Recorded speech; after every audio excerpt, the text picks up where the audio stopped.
Hi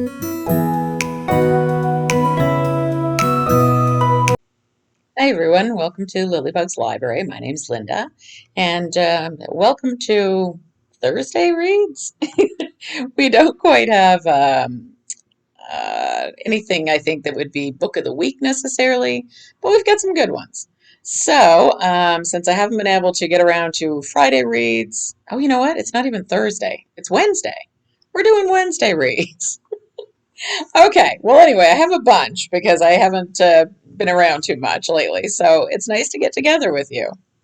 So, the first one I just finished as an audiobook, and it's called Death of a Mad Hatter by Jen McKinley. Now, I did have the physical book too, but I chose to do the audiobook on this one.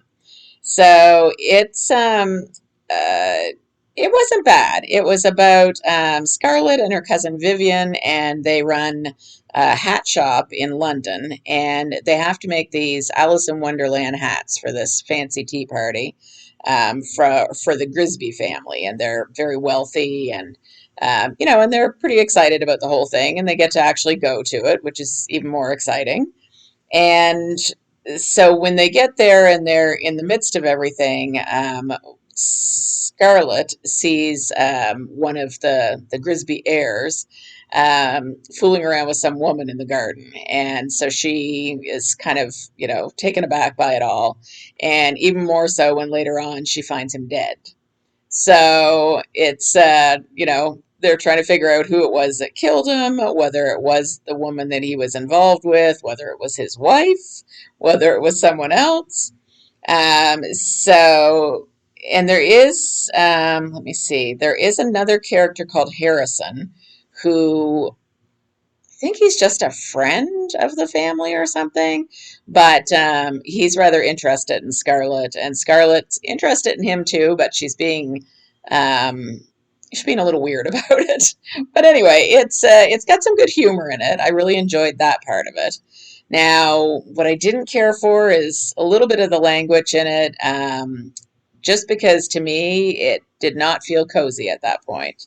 So I would have to call this one cozy adjacent. So, it wasn't bad. Yeah, I would say I would give it probably about 3.5 stars. Would I read anything else by that author? I don't know. We'll see.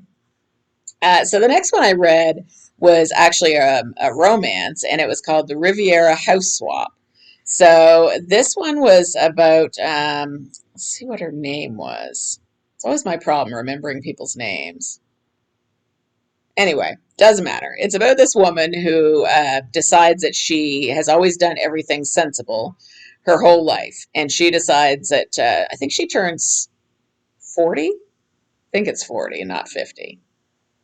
Could be 50. Anyway, she decides that at that point she is going to leave England where she lives, and she is going to go to France, and she's going to have an adventure. She has all kinds of vacation, and she, really decides she's just going to quit her job, but that doesn't, she's a little almost too scared to actually say that and follow through on it. But there was a boy that she had met when she was 17 in France, and she decides she's going to go look him up and see if there's still sparks there. So that's what she does. She throws caution to the wind, and she ends up going to France. And what happens is she does a house exchange, a house swap. So the person that is living in her house is from France, and then she goes to France and lives in this person's house. So it's kind of like The Holiday in that way, a little bit of those vibes. I'll be honest, I didn't think it was as good as The Holiday. I thought the characters they weren't really three-dimensional enough for me. They were a little flat at times. The main character, I mean, the fact that I can't remember her name, I mean, that's only partially me. Partly it's that she wasn't that memorable. Um, and just like there was one or two characters that were interesting and fun, but a lot of the other ones just really didn't do it for me. And as far as the romance, I just wasn't feeling it. So I would only give this one, I'd give it 2.5, rounded up to 3. So that's what I thought of that one. Now, I did read another one that was for my online book club, and this one was called Autumn in Sycamore Park. And in some ways, it was beautiful. It had, some really nice description of fall and the trees and everything.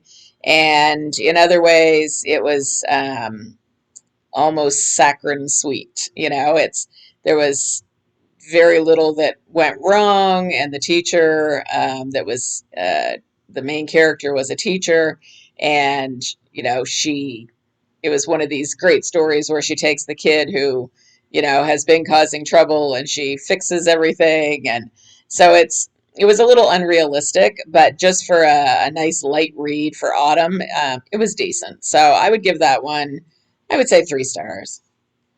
So the next one I actually DNF'd. You can see it hasn't been that easy to find a 5-star read. So this one, I felt like it had such promise. I really did. It was called Fireline, and it says it's an original series created by 2 best-selling authors. Now, it seems like it would make a really good, like, maybe movie or series online. But so I don't think that's what they mean, though, although maybe it is. But this was about this woman who was a smoke jumper, meaning she jumps into fires to put them out. And she's really tough, and her crew chief ends up breaking his leg, and so she really wants the opportunity to run the team. And so she's doing that, but she's trying not to fall in love with one of the other smoke jumpers. And from his side, he is scarred by a past, and he's trying to find a rogue CIA agent. And this all sounds incredibly exciting, and I really wanted it to be, and maybe it would have been if I'd given it a little longer, but I was bored. I didn't find it that easy to understand exactly what was going on with the two of them, and didn't really care to. So that one I DNF'd. So again, probably not the book, probably me, but that's what I did with that one. The next one I did enjoy, and it's one by Carol Perry. Yeah, Carol J. Perry. And this is the second in the Haunted something books. I can't remember. Maybe it's just Haunted Mysteries. But this one is called High Spirits. And so this one, let me see what the lady, see, I can't remember anybody's name, I swear. Maureen. Okay. So it's about Maureen, who in the first book, she inherits this inn that's haunted. And she gets to know kind of the ghosts that are there, and she solves this mystery. And the inn's pretty run down, so she's really trying to do things to, kind of prop it up. And, she just doesn't have a ton of money. And she has a golden retriever named Finn, and she inherited, with the inn, she inherited 2 kind of snotty cats. And so she's looking after both of them. She's got, or all of them, I guess. And she's got a ghost that is quite close to her. Like, the ghost is a woman, and the ghost likes to borrow her clothes, but she's borrowing actually the essence of her clothes. So the clothes don't really disappear. It's just the ghost gets to wear them in her realm. But anyway, it's a lot of fun, and this one takes place around the time of Christmas. So it takes place in Florida. I think that's where, yeah, it's a Florida town. So there's Christmas lights on the palm trees, and the woman that she inherited the inn from never threw anything out. So there's all these vintage Christmas decorations and things. And so it's really fun to hear about them decorating for Christmas and the things that they do. And they decide to do a dinner and a movie night. And there's a famous person who used to, I don't know how he was involved. I think he was an actor maybe in the movies, or a screenwriter or something, but he gets involved anyway, and he runs the film projector for these older movies. But he ends up getting killed. So she's trying to find out who killed him. And the police detective's a little bit bumbling, and so he kind of is always looking for her help. At the same time, he always seems to want to blame her. That's the way she feels. So, that's a little bit crazy, and she's kind of in love with her chef. So there's a little bit of romance between the two of them.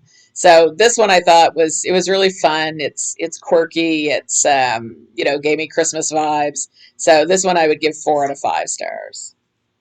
So the next one that I read was called, let me see here, Don't Rock the Goat.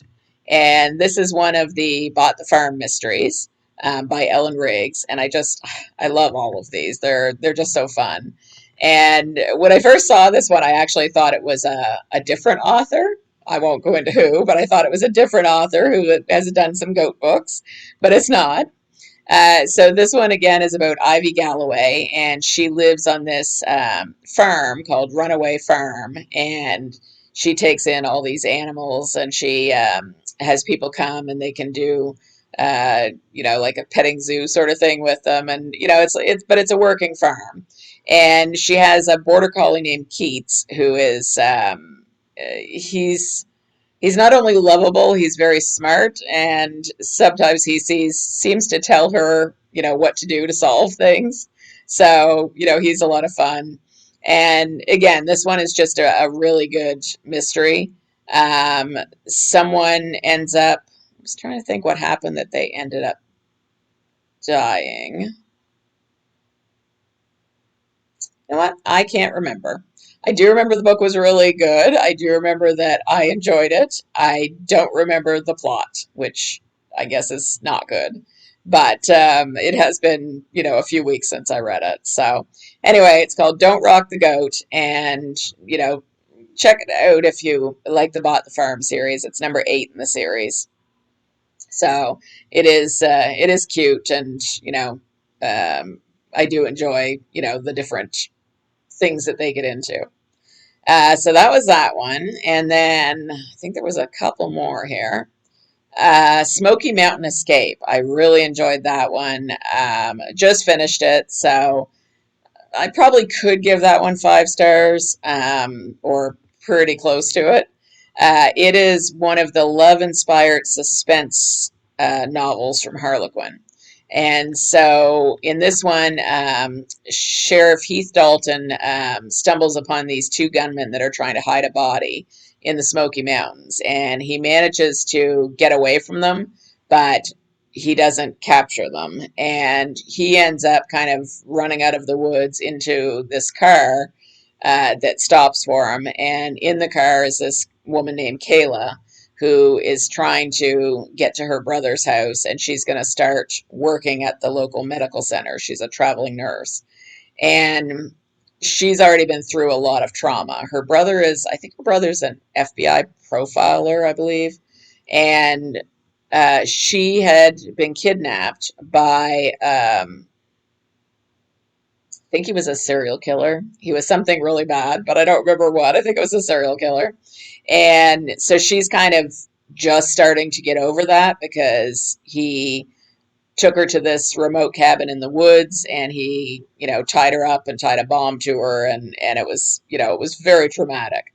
So when she runs into this sheriff, and he basically grabs her, and they take off running because he's trying to get away from these criminals, she's freaking out because, she believes he's the police because she's heard her brother speak about him and things, but she doesn't want to be in the woods at all, never mind when there's killers there.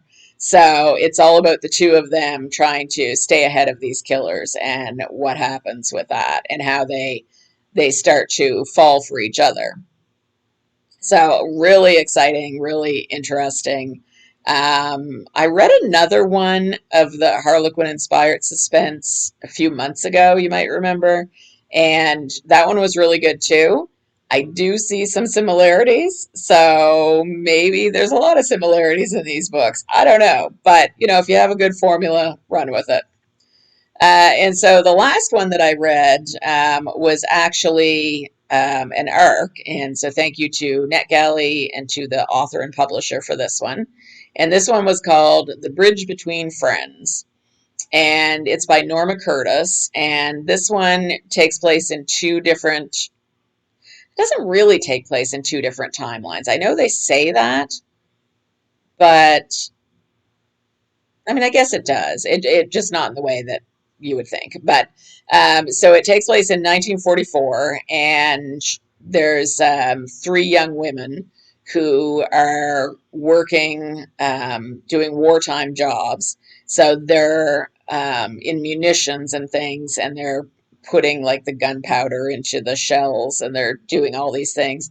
Whatever they're doing, it colors their hair and their hands and things, kind of like a greenish yellow. And so it makes them look kind of weird, but it's, it's a good job and it pays well.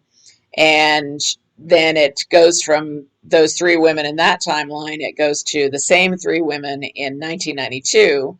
Only this time there's actually a woman that they all know called Elisabeth, who's a Serbian refugee, and she's kind of haunted by everything that's going on in Serbia at the time.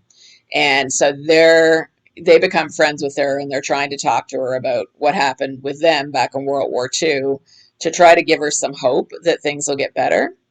Now, the part of it that, and it does come out November 28th, so it's not out yet, but it will be in about a week. It really makes you think. I mean, there's many parts of it that I thought were really interesting, but one of the women ends up falling for a German prisoner who's in a prisoner of war camp in her town. And so some of it is about her trying to decide what to do about this, trying to make her peace with it. And then it's back and forth between the two timelines. So yeah, I struggled with that. I mean, I know I maybe shouldn't. I mean, I should be very, caring and believe that, these things can be worked out. But there's still a part of me that's like, can't believe that she would do that. So I don't know. It was definitely one of those reads that gets you thinking and makes you sit and think, what would I do? So yeah, really enjoyed it for that reason. So I would give that one a 4 out of 5. So that is the books that I have read. It's quite an assortment at this point, just because it has been a while. Right now, I'm still reading a few things. I'm reading, I guess, just two. Um, Wonderful Husband and I are still working on the Farseer trilogy. We're on the last of the first three.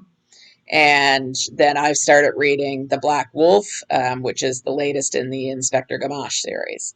So that's what's been going on. So that is a lot of reading, a lot of um, decent books, but not a lot of 5 stars out of them. So very soon, I mean, I can't believe it's already the 20th. So very soon, it's going to be time for my next TBR. Ooh, I had another one. I knew there was one more. I wrote it down. Oh no, it was the first one I talked about. Never mind. Never mind. Just care that I'm here. Okay. Never mind that I don't have a clue what I'm doing. Okay, so where was I? Yes. All right. So I'll be back soon with TBR for December, just filled with all kinds of romance and cozy things, and I'm really looking forward to that.